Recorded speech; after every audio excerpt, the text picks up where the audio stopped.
Oi, gente. Lembram que o Milei soltava um monte de palavrões e ficava dizendo que ia romper as relações com a China, ia romper as relações com o Brasil, ia sair rompendo relações com um monte de países e saiam insultando um monte de líderes mundiais, até o Papa ele atacou? Pois bem, ele já recuou em tudo. Já regou em relação a todas essas falas, já disse que Lula vai ser muito bem-vindo se quiser ir para a posse dele, já disse que agradece ao Macron pelas felicitações, até o líder chinês, o Xi Jinping, ele agradeceu pela carta, parabenizando ele. Ele já agradeceu o líder chinês. Peraí. Milei, eu achei que o chinês era comunista e que você iria romper relações com a China. O que foi que aconteceu?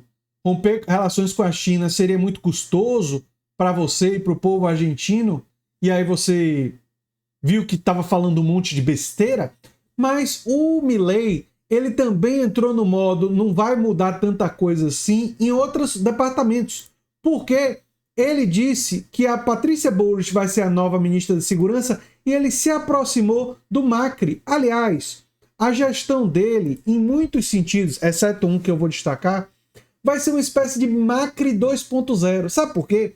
Porque o Milei, ele não tem quadros para ocupar os cargos da Argentina. Ele não tem quadros.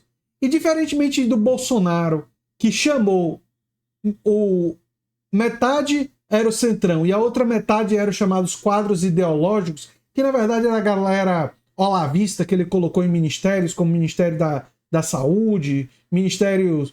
ele colocou gente olavista do Ministério da Educação, sempre teve muito olavista no Ministério da Educação, né? Em vários outros ministérios também.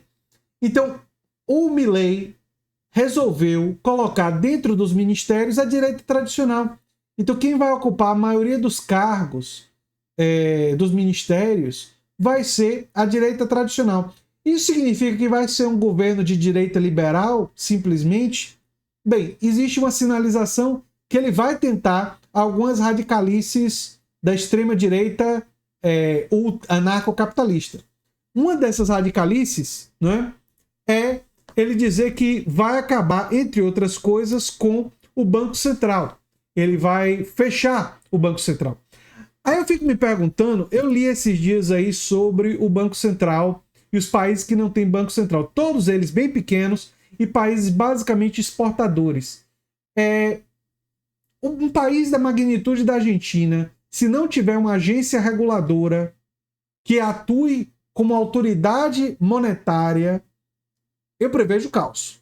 Aí a chance disso dar muito errado é muito, muito grande, né? Além disso, a Argentina não é um pequeno país, seria o maior país do mundo a não ter um banco central, né?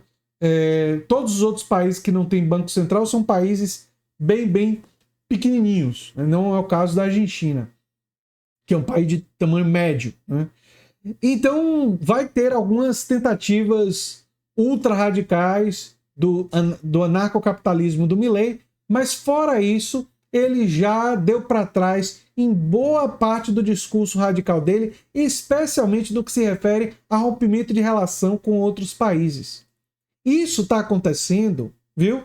Porque ele está sendo orientado pela direita tradicional que vai se apoderar do governo dele. Aliás, tem um fenômeno muito semelhante que aconteceu no governo Trump. Não sei se vocês acompanharam isso nos Estados Unidos, mas o Donald Trump, quando ele se candidatou, ele também se colocou como antissistema e que ia detonar com tudo que estava aí e tal. Mas quando ele vira governo, sabe quem assume quase todos os postos de poder? Os neoconservadores, os chamados neocons, né?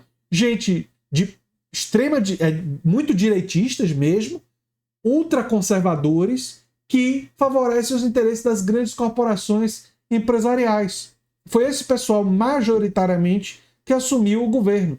No caso do Bolsonaro, teve isso somado ao olavismo. Quer dizer, tiveram vários ministérios que foram ocupados pela direita mais tradicional e mais até do meio do governo para o final, né?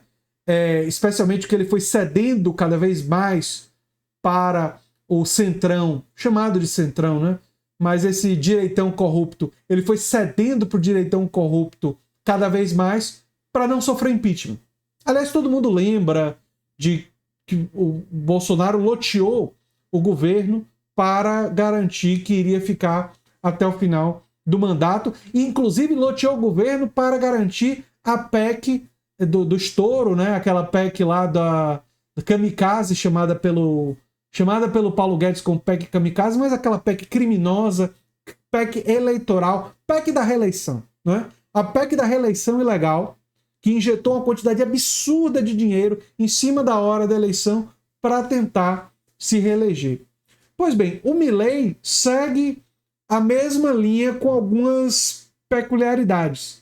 A dúvida que paira sobre ele lá envolve as propostas mais radicais, especialmente nas políticas sociais. A Argentina, eu não sei se todo mundo aqui no Brasil sabe, mas a Argentina é um país que tem poucas políticas sociais, mas tem algumas.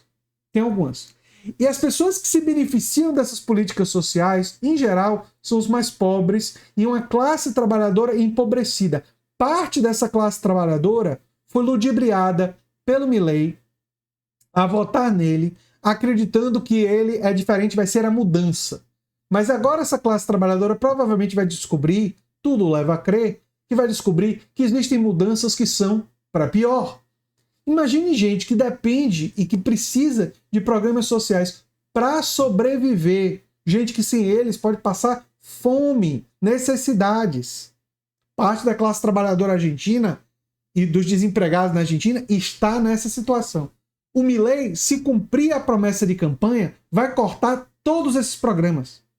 Não vai gastar um centavo do governo, do Estado argentino, nesses programas sociais. Bem, se isso acontecer, e é bem provável que aconteça, eu acredito que em mais ou menos 8 meses a 9 meses, no primeiro ano, né, quando as pessoas sentirem o impacto desses cortes, elas vão, lamentavelmente, acordar tarde demais para a grande bobagem que elas fizeram, né? E os que vão sofrer mais são justamente os membros da classe trabalhadora e jovens que também estão desempregados, né? Que foi um segmento da população que o Milei conseguiu seduzir, né, com o uso das redes sociais e com o contexto de uma economia argentina absolutamente terrível, com 140% de inflação. Quer dizer, também a política tradicional do peronismo, que é uma política de centro, né? E o Massa, que não é bem um candidato muito de esquerda, mas estava justamente no campo democrático, representando um governo e representando uma classe política que não foi capaz de entregar muita coisa para o povo argentino. Aí o povo argentino, com raiva, né, com ódio, e resolveu colocar a maioria colocar o Milei no poder. E agora, se ele cumprir essas promessas de cortes dos programas sociais, essa mesma classe trabalhadora que votou nele vai sofrer duras consequências. Duras consequências. Eu só tenho a lamentar por essa população e torcer para que, pelo menos aprenderem com isso, e torcer para que tenham a noção que a solução não está na extrema-direita, não está em candidatos como Sérgio Massa, está numa esquerda mais ligada à classe trabalhadora, que defenda de verdade propostas que vão fortalecer a classe trabalhadora, que vão fortalecer cooperativas, que vão fortalecer a economia argentina, a produção nacional da Argentina. Eu espero que esse tipo de coisa sirva pelo menos como aprendizado. No Brasil, eu acho que parte das pessoas só aprendeu com a tragédia do Bolsonaro durante a pandemia. Eu acho que foi só a pandemia, aquela coisa monstruosa do Bolsonaro durante a pandemia, que fez uma parte considerável da classe trabalhadora que votou em Bolsonaro acordar, não é? E foi o suficiente, felizmente, para que Lula vencesse. Mas tem muita gente ainda que a gente precisa conscientizar. E eu espero que vocês se inscrevam no canal, compartilhem, porque o canal A Nova Máquina do Tempo está imbuído nesse objetivo de conscientização. Eu sou André Teixeira Jacobino, no canal A Nova Máquina do Tempo, e a gente se vê em breve em outro vídeo. Tchau, tchau, gente.